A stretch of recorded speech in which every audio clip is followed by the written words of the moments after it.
My name is Heather Bish Martin.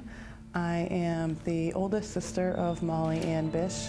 She was a 16-year-old lifeguard in 2000 who was abducted and murdered. Today marks exactly 19 years since Warren teenager Molly Bish disappeared from her lifeguard post. Exactly 19 years since Warren teenager Molly Bish disappeared from her lifeguard post, never to be seen alive again. Molly Bish, who vanished from Massachusetts 8 years ago.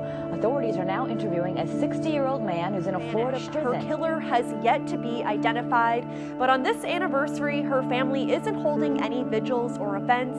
They're asking people to contact local senators to help change the laws on how missing children cases are handled. Our Chandler Walsh joins us now to explain.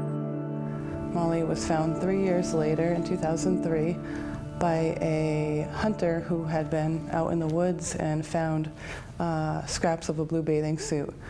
After that, one of the largest and most expensive searches in the Commonwealth of Massachusetts occurred. It was unique because it was designed by Dr. Anne Marie Myers, who is a forensic anthropologist who actually worked in the medical examiner's office previously and helped actually dig up the Whitey Bulger bones, so she had a great deal of experience, and she conducted a sort of a more anthropological search of the area where Molly was found.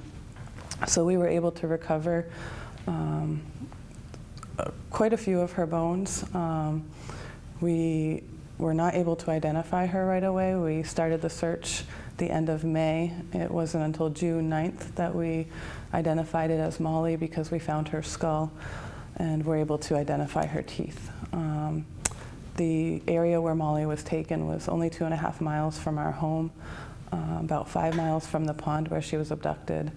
And as a result of the abduction and how the law enforcement reacted to a 16-year-old being missing from her place of employment from the pond and where she was found in the woods where animals had sort of ravaged the area, we had very little evidence, very little DNA evidence.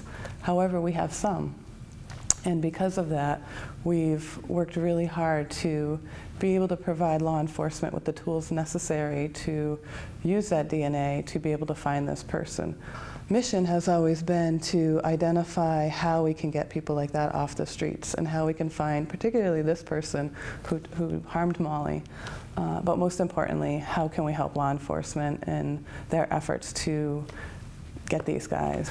In Molly's case particularly, we've always said we're one piece away from getting this guy.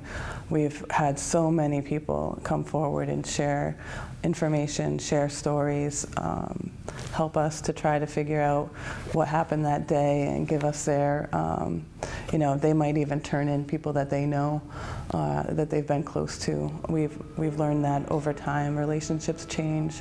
People who were in relationships together aren't maybe under that fear or aren't feeling as loyal to each other. So for me, looking at this familial DNA as a tool for law enforcement it's a no-brainer. It's something that's going to help families get the resolution for their crime, and it's also going to get these bad guys off the street.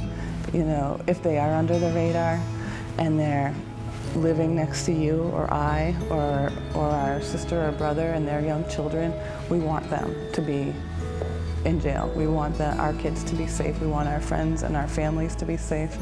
We don't want anyone to be at any potential risk.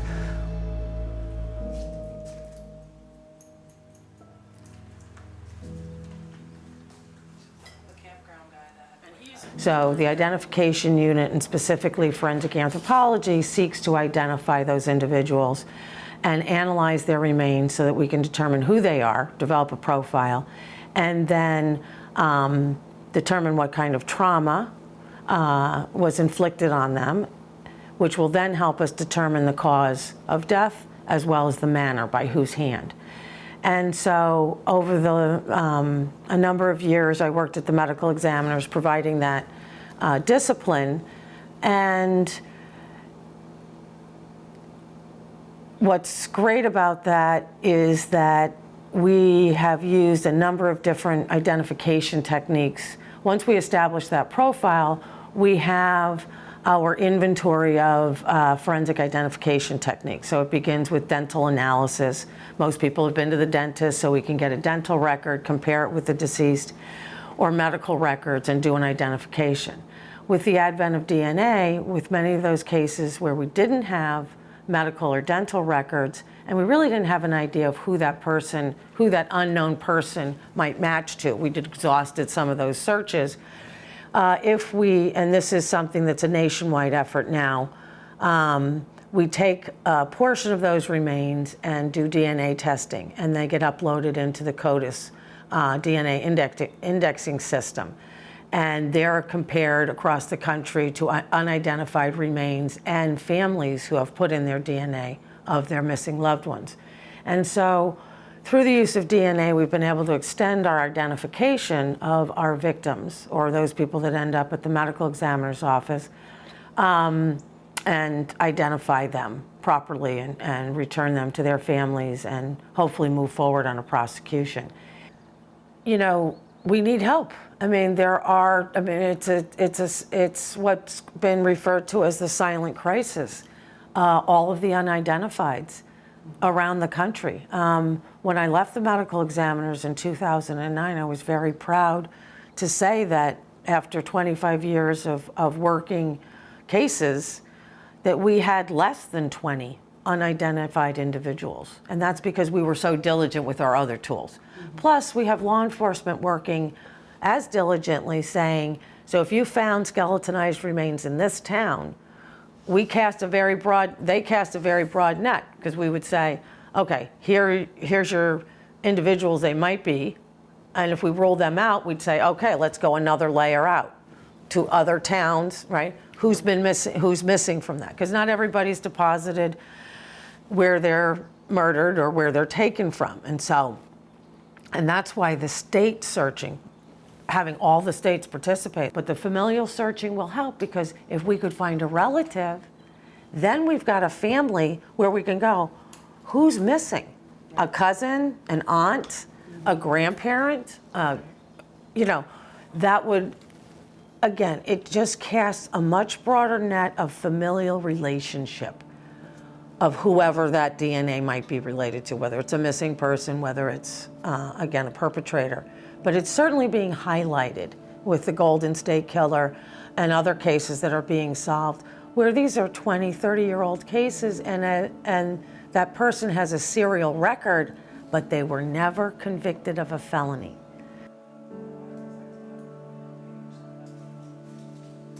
Well, familial DNA testing is different insofar as what we know is the genetic markers that we look for when we do DNA testing. You know, they say if you hit on 20 of the 20 markers, you've got the person who committed that crime, but you get a match to that DNA. What familial DNA does is it expands it to where we don't get a hit on all of the markers, but we get a hit on enough of the markers so where it'd show that the person would either be related to the person whose DNA sample you have in some way, shape, or form. The more markers you have, the closer the hit would be to a family member. Oh, it'd be huge, because there are a lot of cases where we have DNA, different pieces of DNA from a defendant or the assailant, but we haven't made a match. Sometimes they're in our databases, sometimes they're not. What this would do, would it allow us to expand it, you know, to the genealogical testing type services, and you just had some great results bringing in one, you know, just only people who can be described as evil. The Golden State Killer, case of Allison Feldman out in Scottsdale, Arizona. And it's been used in other countries to identify people who would be in some way, shape, or form related to the assailant, in some way, shape, or form related to the person who committed these crimes. And it's interesting in that 12 states right now in the United States are using it. In like any type of science, it's going to have its detractors, it's going to have its benefactors. I think from a law enforcement perspective, it's extremely valuable for a couple of different reasons. One, for example, in the Golden State Killer case, it limited it to about 100 people. But, you know, old-fashioned police work still had to be used to track down the person, you know, knocking on doors, asking questions, but they were pointed in the right direction. And one of the very good and beautiful things about this is it exonerates the innocent. If you've got DNA that doesn't come from that person, you're going to know. You know, and I love the fact, oftentimes we have a murder. For example, when a wife is killed, one of the first people they'll look at is the husband. But if you've got DNA at the scene and the husband can be excluded, it takes a lot off of that. We've had older murder cases here where we've looked at the husband for many years, only to be proven wrong once we got DNA testing. A sad anniversary in Western Massachusetts today. On August 5th, 1993, 10-year-old Holly Peranian was kidnapped and murdered. 22 News reporter Cy Becker found out how Holly's death still haunts strangers 23 years later. I'm Maureen Lemieux. I'm Holly Peranian's grandmother, her paternal grandmother. She was 10 years old. She was on vacation at my summer home in Sturbridge on August 5th 1993. of 1993. She was with her father and her two brothers, who were younger than her. And they went up the street. There were some puppies that had been born, and they were out in a field with their mother. She asked her father if she could go up and see the puppies, and he said, okay, but take one of your brothers with you. So she took the younger brother. And they were gone for a while, and they came back. Zachary came back and started playing. He said, you know, his father said, where's Holly? And he said, Holly's up there waiting for the puppies to come out. So he said to the older brother, go up and get her and tell her to come back. It's time for lunch. So when the older brother went up to get her, she was gone. He came back and he said, Holly's been taken. Then my son immediately went up there and they found one shoe. And from there on, the whole case developed. You know, he called the police and there was a search. The search went on days and days, finding no traces. And finally, on the first day of hunting season in October, some hunters came across her body in the woods. And we've been looking for solutions ever since.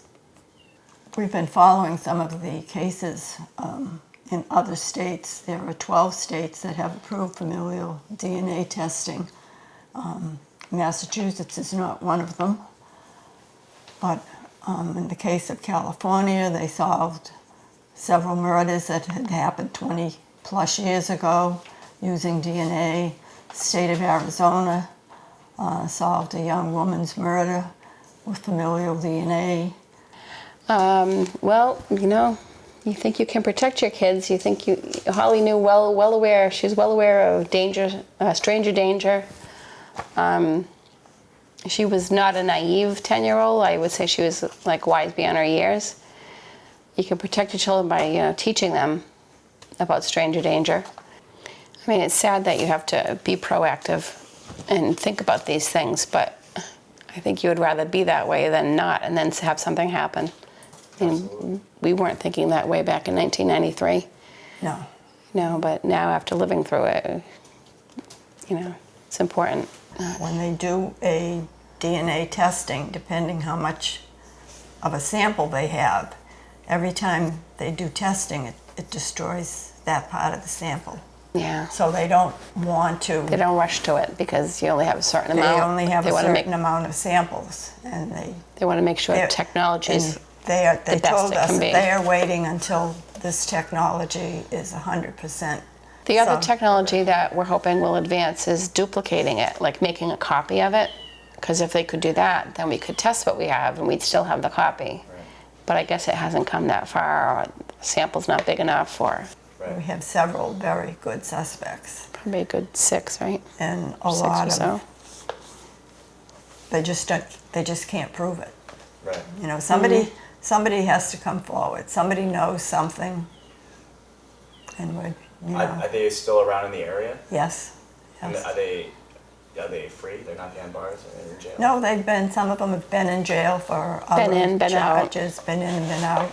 A lot of druggies, a lot of really, you know, suspicious-looking people. Shady people. Yeah. Yeah. And there's still talk out in that area, you know, rumors and people talking, still saying that they think they know who did it. Yeah.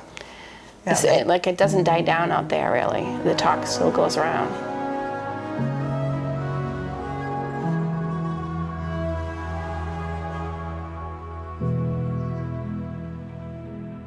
Since there's no legislation, so there are 2 states that have legislated against familial searching. And there are 4 states that have legislated to include familial searching, to allow it. So that leaves the majority of states having no legislation. Okay. So many proponents feel that no legislation is probably a better place to be. It's a liminal environment. And the reason for that is because if you don't have a law against it, you can do it. So the law enforcement agency that's uploading the sample and looking for a familial search would then find someone who matched that, and then investigatively, as I mentioned earlier, they would then start through an investigative process to rule suspects in and out. It puts the burden on them to then make the relationships and see who in their family tree might have perpetrated this crime, because they know somebody who's got this constellation of genetic material is potentially that person. What happens then in the courts is that it might, so let's say they find a cousin and they find that his criminal record supports that activity. He was in the right place, he had means, motive, opportunity, and now we have an eyewitness that's putting him somewhere near the crime scene, and maybe he drove the right style car or truck, whatever. So investigatively, they're focusing down, they're ready to move forward for an indictment, and it goes. What can then happen is the defense could then offer challenges to having obtained that DNA match that eventually led to the investigative piece as sort of poison fruit, that there was an expectation of privacy, potentially. So we have the 4th Amendment that protects illegal search and seizure, and then we have the 14th Amendment that really protects your rights in terms of the behavior of the state against you. And it could be challenged. Once it's reached that indictment, or as it's moving forward, they could choose to try to suppress that and stop it from being what's used. The hope there is that there's enough other material once they've done their investigative work to link the cases that now is going to compel it to move forward regardless, right? Because you've backed it up with other independent lines of data. To preclude that is option B, the second thing, or the other, where other people lie, which is legislate for it. Therefore, you don't run into the problem.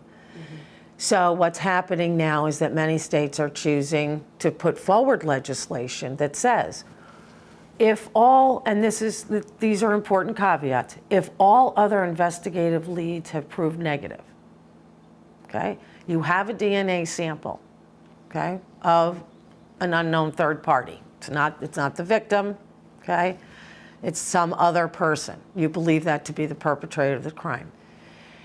The law would allow states to search the national database, the state database and the local databases with the intention of finding a partial match, which goes back to the familial DNA searching and partial match are essentially basically the same thing, because you're looking for a family member that has only a partial complement of the DNA.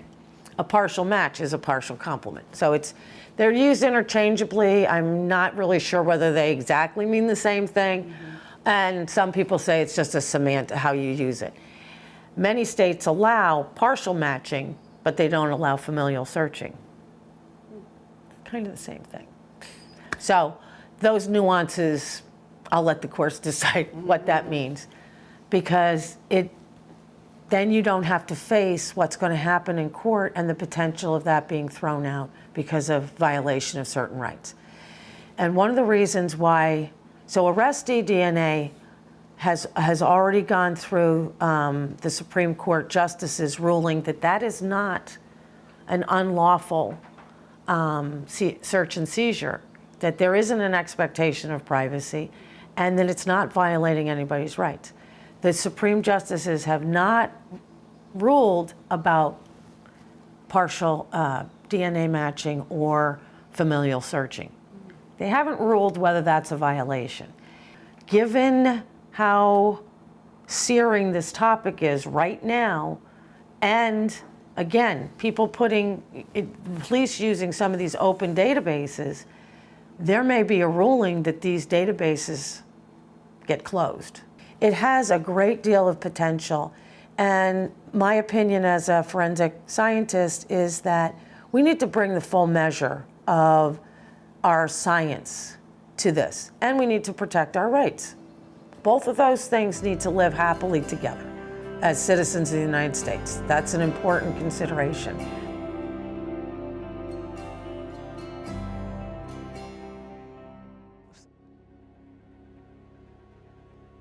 And you have to weigh the benefits, you have to weigh the risks.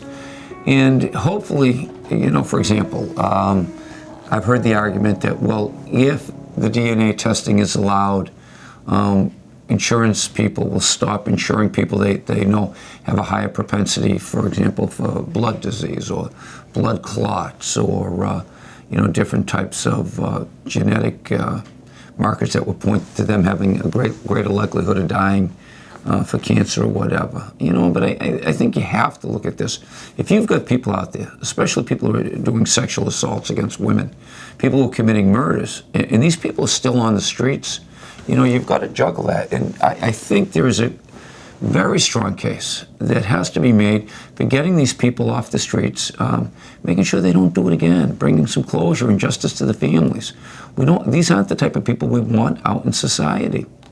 Most of the arguments come from people who are worried about Big Brother. They're worried about government doing too much, knowing too much. You know, again, you've got to balance this. The Golden State rapist, I mean, there were at least 40 cases, you know, and he just terrorized and brutalized women. Those are cases you've got to do something like this because he didn't stop. We stopped for a while, and then he, you know, and the thing kind of went cold. He stopped when he almost got caught. But you look at all of these families that are suffering, knowing that this guy is out there, knowing that, you know, they were a victim, someone else could be a victim. And he was very sadistic and brutal in what he did. From a law enforcement perspective, these are the type of things, as we make advances in science, they make us a better and a safer society, and I think they've got to be used. I think some of the pushback on the familial DNA testing is as a result of the privacy concerns, but I always go back to what's for the greater good. So I understand that privacy concern and the feeling of violation, but the greater good is that this person committed a crime and they have to be held accountable for that particular crime, and we also need to know if they've committed other crimes. And we need to keep other people safe. Are they potentially at risk to continue hurting other people? Mm-hmm. And we know that, like I said, sexual offenses and violence tend to get deeper. They get more violent. They get more often. So it's dangerous. It's a real danger to our society. So if we have a tool to sort of get those dangerous people off the street, I think those young women who are going to bars in Boston don't have to be as afraid anymore, because maybe there'll be less bad guys out there looking for them. It isn't fair in our country and in our times and in our, you know, where we are today, that women should be afraid to be alone outside when they're having fun celebrating a birthday or a success story. It just isn't fair. If you are afraid of privacy, I would say that I don't know of any cases in the country that anyone's ever been convicted wrongly by DNA. So I think that if anything, DNA has exonerated people who have been convicted wrongly. I know the Innocence Project is one of the strongest advocacy groups using DNA to exonerate people who have been convicted of crimes. So I don't think that it is as risky as it is sometimes sort of spoken about. I think when you look at, the pieces of it, you'll see that it's for the greater good, and there's much more you can learn personally from your own DNA, familial testing, and the greater good of being able to have this out there for others to utilize if they need to. Well, we definitely feel that it's up to the politicians right now. We want to get this law passed in Massachusetts and let the police have access to this DNA material. Let the police use it, let it help them solve Holly's case and Molly's case and so many other cases that could be benefit from it. I think any risks that come with it, the benefits far outweigh them. I know anybody watching this, I'm sure if it was your child and you were told it was 99.9% effective, you really wouldn't be too worried about that 0.1%. I beg the politicians and people who make the laws to put themselves in our shoes, and what if it was your kid? Like it was my niece, my mom's granddaughter. For most of the public, I mean, I've seen things about familial DNA testing on 60 Minutes. I've seen it discussed in law enforcement seminars. I think the public as a whole, should know about familial testing, know the positives, know the negatives. But for those people who are suffering, for those people who have lost loved ones, where we have DNA but not a DNA match, those are the things that give them their best and last hope for catching their loved one's killer. And we really have to have a debate about it. It's good government to talk about it. It's good government to go back and forth both ways. But from my perspective, when you talk to people in pain, that's the second worst part of this job, is after the homicide, after the rape, after the murder. Then dealing with the loved ones of that person. That's the hardest part of this job, is dealing with people in pain, especially when you can't give them the answers that they want. This familial DNA testing will help us do that, and it's going to make us a safer and better society. But you can ensure that by having a system of checks and balances on when it can be used, how it can be used, where it can be used, and that's important. My parents are getting older, and they've recently retired, and I think they're starting to think like maybe they won't know who did this to Molly. And for me, I hope that they do. I hope that they can sort of put all the scary stories away in their head and just know, okay, this person did this, and we're never going to get Molly back, and it's not going to fix what happened to Molly, but it will make us not as scared anymore. We've been living, with this scary person out there. I mean, who would want to harm a 16-year-old girl and sort of leave her in the woods on the side of the road to get eaten by a bobcat or wild bears and animals? I mean, that's a monster, and that scares us every day, and we are not just scared for us, but we're scared what he's going to do to somebody else and what other family is going to have to suffer at this guy's hands. And so for us, I think we would feel better knowing when we leave this world that he's not going to harm anybody else.